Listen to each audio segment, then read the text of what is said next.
Hello everyone, we are going to start problem regarding liquidators final statement. This is the problem. In the problem, preference shares, equity shares of different kinds are given, calls in arrears, calls in advance, and also cash balance left after making payments of creditors but before making any call was rupees 1,16,000 is given. Always remember, cash balance left after making payment will be called as asset realized. You know, asset realized is also called as amount realized. So we'll see the solution. So in the receipt side, we'll be writing the first item as cash or bank. If you see the problem, there is no cash or bank amount which is given directly. So nil we are writing. Assets realized, which is amount realized, is 1,16,000.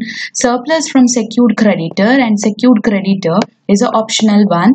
So here both the amounts are not given, so it is nil. Contributors, as I said earlier, if you have any calls in arrears, you will be writing.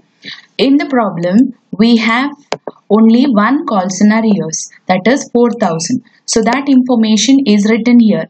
Now, which is this 2,000, which we'll will come to know while working out the working note. So we'll leave like that only and we'll move to payment side. So first one is secured creditor, which is nil. Legal charges are not given. Liquidators remuneration is not given. Liquidation expenses is not given in the problem.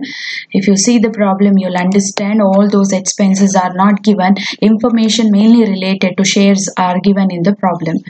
So that is why all these informations are nil till unsecured creditor. So main question is calculation of preferential shareholders and equity shareholders. So we'll show the working note as we calculated earlier. First we have to calculate total surplus.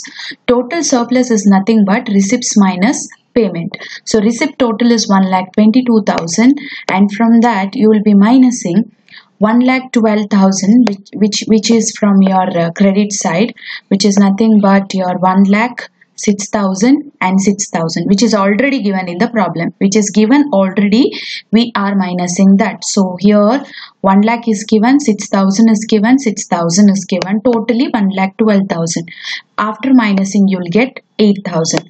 Add notional calls. I said earlier, when it comes notional calls, whenever information is like equity shares of rupees 40 each and 30 paid is given, the difference amount will be a notional call. So that notional call will be taken here, added to the total surplus. So 1,000 into 10 is nothing but 40 minus 30 is 10. So while multiplying, you will get 10,000 and the total surplus is 18,000. Now 18,000 is the total surplus, which should be divided between two types of equity shares. So we have 1,000 equity shares and 1,000 equity shares. Now how to divide this 18,000?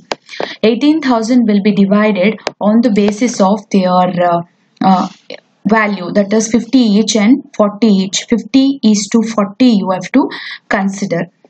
So that ratio 18,000 into 5 by 9 and 4 by 9, you will get 10,000 and 8,000. You have to minus notional calls related to the equity shares. For the first equity share, we don't have a notional call because it is fully paid. For this, we have notional call, that is 10,000, which is taken here. When you are minusing, you will get 10,000 for 1,000 equity shares and minus 2,000, which will be called as calls in arrears, and this 2,000 is taken here. So whenever you get any minus figure while deducting your notional calls, you have to consider as calls in arrears and which will be taken under contributor. So it is 6,000 now and this 10,000 will be taken here.